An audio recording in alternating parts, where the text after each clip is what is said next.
হঠাৎ জ্বর, ব্যথা বা সামান্য অসুস্থতায় আমাদের সবার প্রথম ভরসা নাপা। কিন্তু আপনারা কি জানেন এই পরিচিত নাপা শুধুমাত্র এক রকমেরই নয়, এটা অনেক রকমের হয় আর প্রতিটির ব্যবহার আলাদা। আজ আমি আপনাদের নাপা পরিবারের সব সদস্যদের সাথে পরিচয় করিয়ে দেব এবং সহজভাবে বুঝিয়ে বলবো কোন নাপা কখন ব্যবহার করবেন। হ্যালো বন্ধুরা, আমি একজন নিবন্ধিত ফার্মাসিস্ট। আজ আমি নাপা পরিবারের প্রতিটি সদস্য যেমন Napa, Napa rapid, Napa extend, Napa extra, Napa one, Napa doll, Napa syrup সবকিছুর বিস্তারিত ব্যবহার নিয়ে আলোচনা করব। চলুন শুরু করা যাক। বন্ধুরা, নাপা হচ্ছে প্যারাসিটামল নামের একটি ওষুধের ব্র্যান্ড নাম, যা সাধারণত জ্বর ও ব্যথানাশক হিসাবে ব্যবহৃত হয়। এটি আমাদের দেশে খুবই সহজলভ্য এবং নিরাপদ একটি ওষুধ। তবে এর বিভিন্ন ফর্মুলেশন বা ধরন আছে, যা কিছু নির্দিষ্ট প্রয়োজনের জন্য তৈরি। তাহলে চলুন প্রথমে দেখে আসি সবচেয়ে পরিচিত নাপা 500 নিয়ে। এটি প্যারাসিটামলের একটি স্ট্যান্ডার্ড ডোজ, যা প্রাপ্তবয়স্কদের সাধারণত জ্বর, মাথা ব্যথা, শরীরের ব্যথা বা ফ্লুর মতো অবস্থায় ব্যবহার করা হয়। গর্ভবতী মহিলারাও এটাকে নিরাপদে গ্রহণ করতে পারে। সাধারণত প্রতি 6 ঘন্টা পরবার একটি ট্যাবলেট নেওয়া যায়। নাপা র্যাপিড। নাপা র্যাপিড সাধারণ প্যারাসিটামল থেকে 5 গুণ দ্রুত কাজ করে। এটি খাওয়ার 10 থেকে 15 মিনিটের মধ্যে জ্বর বা ব্যথা আক্রান্ত রোগে সুফল পেতে শুরু করেন। অর্থাৎ যারা দ্রুত উপশম চান তাদের জন্য নাপা র্যাপিড। নাপা এক্সটেন্ড। এর নাম যেমন কাজটাও তেমন, মানে এক্সটেন্ড রিলিজ।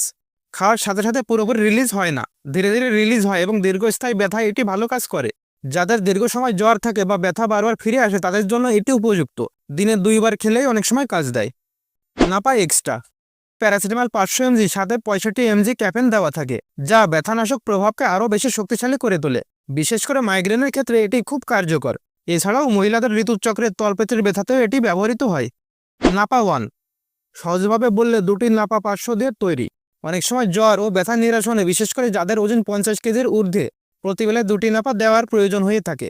এই সকল ক্ষেত্রে 2টি নাপার পরিবর্তে একটি নাপা খাওয়া সহজ এবং সুবিধাজনক, তাই এসব রোগীর সুবিধার্থে নাপা ওয়ান ব্যবহার করা হয়। নাপাডল।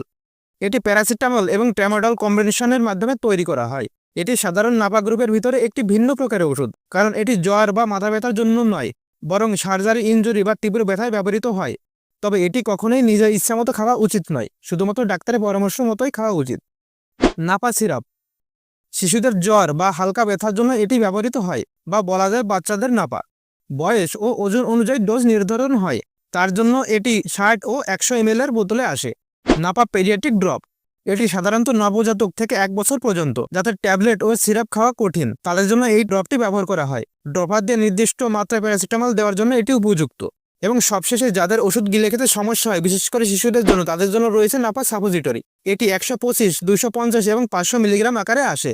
এটি পায়ুপথে ব্যবহার করা হয় এবং দ্রুত জ্বর ও ব্যথা কমাতে কার্যকর। তাহলে বন্ধুরা, নাপা মানে কিন্তু শুধু একটি ট্যাবলেটই নয়, বরং প্রতিটি ফর্মের কাজ ও ব্যবহার আলাদা। তাই নিজে থেকে নয়, পরিস্থিতি অনুযায়ী এবং প্রয়োজনে ডাক্তারের পরামর্শ নিয়ে সঠিক নাপা ব্যবহার করুন।